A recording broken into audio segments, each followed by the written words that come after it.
दिशा सालियान या सेलिब्रिटी मॅनेजरची सामूहिक बलात्कार करून हत्या झाल्याचा आरोप तिच्या वडिलांनी आपल्या वकिलामार्फत नुकताच केलेला आहे। आणि त्याही पुढे जाऊन या सगळ्या प्रकारात शिवसेना उद्धव बाळासाहेब ठाकरे पक्षाचे नेते आदित्य ठाकरे आणि त्यांचे काही मित्र, ज्यामध्ये सूरज पांचोली, दिनू मोरिया आणि अन्य काही लोकांचा सहभाग होता, असा गंभीर आरोप केलेला आहे। त्याही पुढे जाऊन हे सगळं प्रकरण दाबण्याचा प्रयत्न तत्कालीन मविया सरकारनं केला।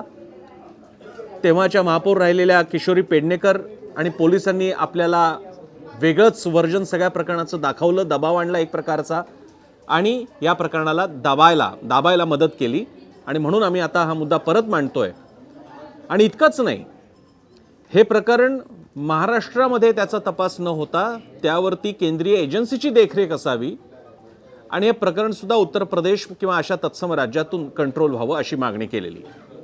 नमस्कार, मी प्रसन्न जोशी, आपण पाहताय माझा मुद्दा एबीपी माझाच्या या डिजिटल स्पेसवर। दिशा सालियान हे प्रकरण 2020 मध्ये मुळातच आपण सगळे कोरोनाच्या काळातून सावरत होतो आणि त्यामध्ये ज्या असंख्य घटना घडत होत्या त्यापैकीच एक घटना होती दिशा सालियानची।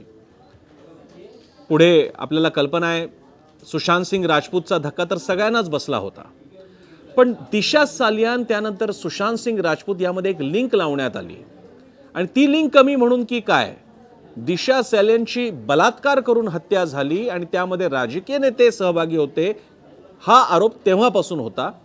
भाजपचे काही नेते, पण त्यातही प्रामुख्यानं नितेश राणे हा आरोप सातत्यानं करत आलेले आहेत। झालं असं की त्या सुमारास, म्हणजे गेल्या 3-4 वर्षाच्या आधीचा सगळा आपण काळ बघतोय 2020चा, त्या सुमारास दिशा सालियानच्या आई वडिलांनी मात्र तेव्हा सुद्धा आणि नंतरही, सत्ता बदलल्यानंतरही जेव्हा कधी हा विषय चर्चेला यायचा तेव्हा ते म्हणायचे, आम्हाला आता याच्यातून मुक्त करा, दिशावरती असा कुठलाही बलात्कार झालेला नाही किंवा तिची हत्या झालेली नाहीये, ती तणावात होती। आणि त्यांनी जो मूळ दावा जो पोलिसांनी जे काही रजिस्टर केलं असेल की तिचा आत्महत्या तिची झालेली आहे, याला तेव्हा त्यांनी आव्हान दिलं नाही। आता विषय तिथे थांबतो आणि अचानक आपण आता आलेलो 2025 मध्ये आणि पुन्हा एकदा दिशा सालियान हे नाव ऐकायला मिळतंय। त्याचं कारण, नवे जे वकील आता दिशा सालियान केस पुढे नेत आहेत, सालियान कुटुंबियांकडून ओझा म्हणून आहेत, त्यांनी मात्र जी थेट प्रेस कॉन्फरन्स घेऊन दावे केलेले ते एकसे खळबळजनक आहेत। ते 2 कारणांसाठी खळबळजनक आहेत। एक, त्यातल्या आरोपांसाठी, ज्यामध्ये आदित्य ठाकरेंचा सहभाग, त्यांच्या बरोबरच्या त्यांच्या मित्रांचा, हाय प्रोफाईल मित्रांचा सहभाग, सामूहिक बलात्कार, खून करणे, याच्या जोडीला त्यांनी म्हटलं आदित्य ठाकरेंचं डिजिटल लोकेशन आजही ट्रेस करा, त्यांचे मोबाईल बघा आणि बाकीच्या सगळ्या गोष्टी, त्यांना इतर कोणती व्यसनं होती किंवा काय, त्या अनुषंगाने त्यांनी आणखी कोणाशी त्यांचे संबंध होते, असे सगळे विषयाचे आरोप केलेले आहेत। पण विशेष म्हणजे काही अशाही बाबी मांडलेल्या आहेत की ज्यामुळे या सगळ्याच्या मागचा काही राजकीय कंगोरा आहे का अशी शंका येऊ शकते। उदाहरणार्थ, निष्पक्ष चौकशी व्हावी ही मागणी अगदी योग्य आहे, पण ती मागणी ज्या राज्यांमधल्या पोलिसांकडून करण्यात यावी, कारण महाराष्ट्राच्या पोलिसांवर त्यांचा विश्वास नाही आहे, कारण त्या वकिलांचं म्हणणं आहे की ते ठाकरेंच्या बाजूने फितलेले आहेत, फितूर झालेले आहेत। मग ही राज्य कोणती, तर त्यांचं म्हणणं आहे की उत्तर प्रदेश सारखी राज्य, म्हणजे जिकडे भाजपचं शासन आहे। दुसरा भाग, जेव्हा सुशांत सिंग राजपूत प्रकरण झालं होतं तेव्हापासूनच एका इंग्रजी वाहिनीचे पत्रकार तेव्हापासून असा मुद्दा मांडत होता की यामध्ये सगळी लिंक आहे, दिशा सालियानचा एक खून झालेला आहे आणि त्यामध्ये ते आदित्य ठाकरेंचं नाव घेत होते, उद्धव ठाकरेंचं नाव घेत होते आणि हे दावे योग्य आहेत असंही कोण म्हणतंय, हे वकील। आता संबंधित पत्रकाराच्या क्रेडेन्शियल्स, त्यांच्यावरती नंतर कोणते काय आरोप झाले, ह्या गोष्टी आणि त्यांची काय भूमिका आहे, वैचारिक भूमिका, हा वेगळा विषय आहे।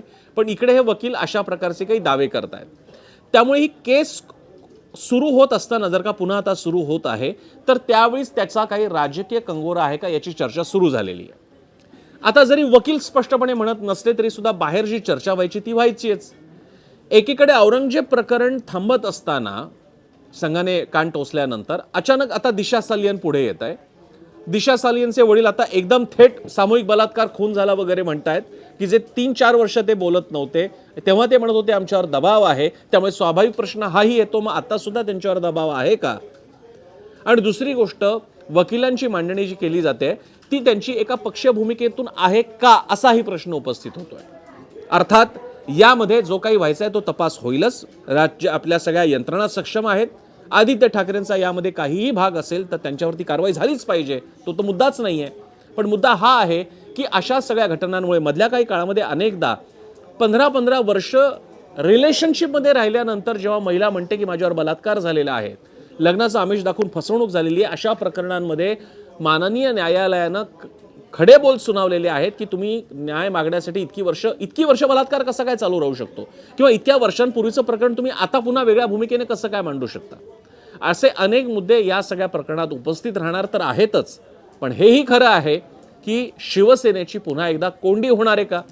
त्याचं कारण असं की विधिमंडळात जरी आज शिवसेनेच्या नेत्यांनी प्रखरपणे भूमिका मांडायचा प्रयत्न केला असला तरी पत्रकारांकडनं असं कळतंय की विधिमंडळाच्या बाहेर मवियाचे नेते असतील किंवा शिवसेना उद्धव बाळासाहेब ठाकरे पक्षाचे नेते प्रवक्ते असतील, हे बोलायला नाखुश होते. त्यांची बॉडी लँग्वेज थोडीशी ढासळल्यासारखी होती. मग हे चित्र काय दाखवत आहे? शिवसेना घाबरली आहे, आदित्य ठाकरे हादरलेत, उद्धव ठाकरे हादरलेत का? कारण अनेकदा तेच सांगत राहिल्यामुळे लोकांना कुठेतरी पाणी मुरते असा एक समज तयार होऊ शकतो, आणि हा समज जर का शिवसेनेच्या बाबतीत, उद्धव ठाकरे आदित्य ठाकरेंच्या बाबतीत असा रुजायला लागला तर त्याची परिणती ही येणाऱ्या महापालिका आणि स्थानिक स्वराज्य संस्था निवडणुकीत पडल्याशिवाय राहील का? कदाचित हा विषय इतका मोठा होईल का की अगदी मवियामध्ये सुद्धा तो गंभीर ठरेल काँग्रेसच्या दृष्टीने. असे अनेक मुद्दे आहेत. मात्र सध्या तरी या सगळ्या केसकडे पुन्हा एकदा डोळे उघडून, उघडा डोळे बघा नीट, जसं एबीपी माझाचं ब्रीदवाक्य आहे, नीट बघावं लागेल, चष्म्यावरची राजकीय झापडं काढून. माझा मुद्द्याचा आजचा हा विषय होता. तुम्हाला काय वाटलं? तुमची मतं कळवा. तुम्हालाही काय वाटतं ते सुद्धा या व्हिडिओच्या खाली कमेंट्समध्ये येऊ द्या.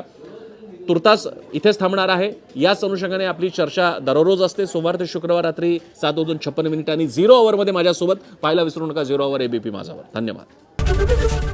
एबीपी माझा, उघडा डोळे बघा नीट.